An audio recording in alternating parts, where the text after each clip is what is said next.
नमस्कार विद्यार्थी मित्रांनो, लाईट ऑफ लाईफ ट्रस्टच्या आपल्या युट्यूब चॅनलमध्ये तुमच्या सगळ्यांचं पुन्हा एकदा सहर्ष स्वागत आहे. इयत्ता 10वी गणित भाग 2 वर चर्चा करतोय. परीक्षेला नेहमी येणारे प्रश्न म्हणजे बोर्डाच्या परीक्षेला नेहमी येणारे प्रश्न ही एक सिरीज चालू आहे आणि या सिरीज मधली ही 11वी व्हिडिओ ज्यामध्ये आपण गणित भाग 2 चं दुसरं प्रकरण पायथागोरसचे प्रमेय या प्रकरणातलं 45 45 90 या संकल्पनेवर आधारित काही प्रश्न आपण बघणार आहोत. हे जे प्रमेय आहे, हा जो गुणधर्म आहे 45 45 90 चे जे प्रमेय आहे त्यावर आधारित प्रश्न बोर्डाच्या परीक्षेला हमखास विचारले जातात. तर हा गुणधर्म नेमका काय आहे ते समजून घेऊयात आणि यावर आधारित आपण प्रश्न कसे विचारले जातात ते सुद्धा बघूयात. तर बघा, हा जो गुणधर्म आहे तो समजून घेणं खूप गरजेचं आहे. बघा, 45 45 90 चा जर का एखादा त्रिकोण असेल तर त्याचं वैशिष्ट्य काय असतं. समजा एखादा हा त्रिकोण आहे, या त्रिकोणामध्ये 3 कोण आहेत ए बी सी. एका कोणाचं माप 45, दुसऱ्या कोणाचं माप 45 आणि हा बी जो आहे तो काटकोन त्रिकोण आहे आणि त्याच्या समोरची जी बाजू आहे तिला आपण म्हणतो कर्ण. आता या ठिकाणी लक्षात घ्या, या त्रिकोणाचे जे 3 कोण आहेत 45 45 90 याचं एक वैशिष्ट्य आहे, काटकोन करणाऱ्याच्या दोन्ही बाजू असतात त्या दोन्ही बाजू एकरूप असतात. बरोबर, 45 45 90 च्या त्रिकोणामध्ये काटकोन करणाऱ्या दोन्ही बाजू एकरूप, कारण त्या दोन्ही बाजूंसमोरचे कोण जे आहेत ते एकरूप असतात आणि 45 45 चे असतात. ओके, आता एक गोष्ट लक्षात घ्यायची, कुठलाही एखादा काटकोन त्रिकोण असेल आणि त्यांच्या लगतच्या बाजू बाबा ज्या काटकोन करणाऱ्या बाजू आहेत त्या एकरूप आहे असं जर सांगितलं असेल तर समजायचं की हे समोरचे दोन्ही कोण 45 45 मापाचे आहेत. किंवा जर सांगितलं असेल हे दोन कोण 45 45 मापाचे आहेत तर समजून घ्यायचं की ह्या ज्या दोन बाजू आहेत त्या एकरूप असणार आहेत. तर आता इथे गुणधर्म काय की जर एखाद्या त्रिकोणाचे कोण 45 45 आणि 90 मापाचे असतील तर काटकोन करणारी प्रत्येक बाजू, आता काटकोन करणारी प्रत्येक बाजू म्हणजे ही ए बी एक बाजू आहे आणि दुसरी बाजू बीसी, ह्या दोन्ही बाजू ज्या असतात त्या कर्णाच्या 1/वर्गमुळात 2 पट असतात. 1/वर्गमुळात 2 1/वर्गमुळात 2 गुणिले कर्ण. आता इथं कर्ण काय एसी, 1/वर्गमुळात 2 गुणिले एसी, 1/वर्गमुळात 2 गुणिले एसी. तर अशा पद्धतीने हा गुणधर्म आहे, काटकोन करणारी बाजू कर्णाच्या 1/वर्गमुळात 2 पट असते. आता जर तुम्हाला कर्ण दिला असेल बाबा 8/वर्गमुळात 2, मग हे उत्तर कसं येईल बाबा, 1/वर्गमुळात 2 गुणिले एसी ची किंमत आहे 8/वर्गमुळात 2, वर्गमुळात 2 गेले 8 आलं उत्तर. इथं पण बरोबर 1/वर्गमुळात 2 गुणिले एसी किती आहे 8/वर्गमुळात 2, वर्गमुळात 2 गेले बरोबर आलं 8. तर अशा पद्धतीचे प्रश्न असतात. कधी कधी तुम्हाला काटकोन करणाऱ्या बाजू दिल्या जातील आणि कर्ण काढायला सांगितलं जाईल, असा सुद्धा प्रश्न आपल्याला विचारला जाऊ शकतो. ओके, तर हा गुणधर्म तुमच्या लक्षात आला.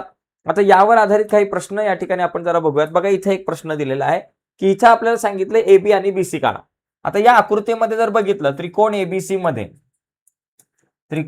मध्ये जर का तुम्ही बघितलं तर आपल्याला दिलंय कोण ए एकरूप कोण सी बरोबर 45 अंश. हे दोन्ही कोण कसे 45 मापाचे आहे आणि एक कोण बी जो आहे तो आहे आपला 90 मापाचा आणि कोण बी बरोबर किती 90 मापाचा आहे. म्हणजे इथं काय आहे बाबा, दोन कोण 45 मापाचे, एक 90 चा आहे.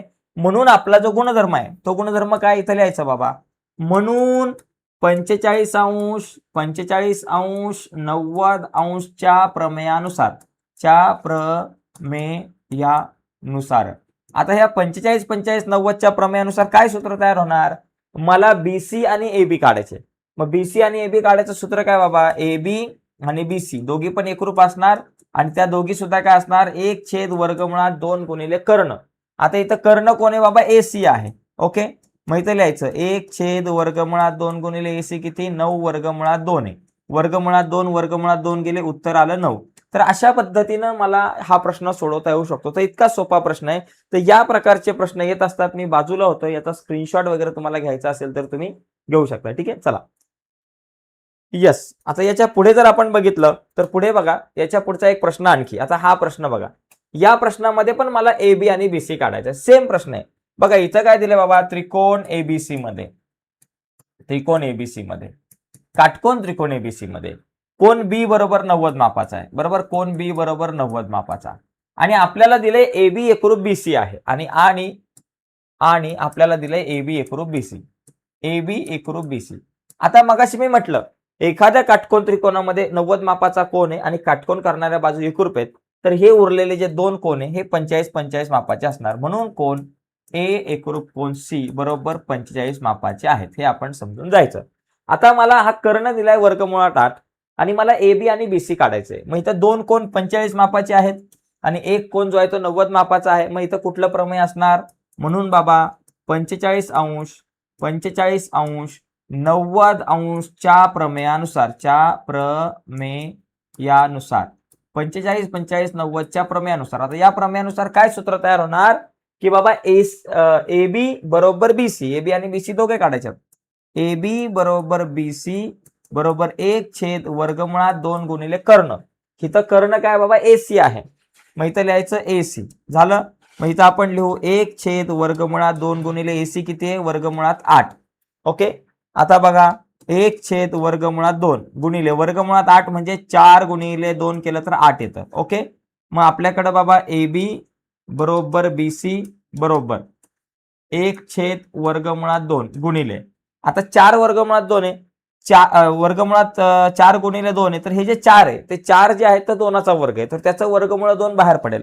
4चं वर्गमूळ आलं 2 आणि हे वर्गमुळात 2. ओके, 4चं वर्गमूळ आलं 2 आणि वर्गमुळात 2 राहिले. आता हे वर्गमुळात 2 कट झाले, म्हणजे माझ्याकडे ए बी बरोबर बीसी बरोबर किती आलं 2. तर अशा पद्धतीने आपल्याला हा प्रश्न सोडवता येईल. म्हणजे 45 45 90चं हे प्रमेय, हा गुणधर्म नेमका काय आहे तो आपण बघितला. त्याचबरोबर आपण त्या गुणधर्मावर आधारित 2 गणित आपण पाहिलेली आहेत. तर आजच्या चर्चेमध्ये आपण इथंच थांबूयात. पुढच्या व्हिडिओमध्ये आपण आणखी एक नवीन गुणधर्म, नवीन संकल्पना बघू आणि त्या संकल्पनेवर आधारित बोर्डाच्या परीक्षेला विचारलेले प्रश्न बघूयात. तर आजच्या चर्चेत इथेच थांबूयात मित्रांनो. बाय सर्वांना, धन्यवाद.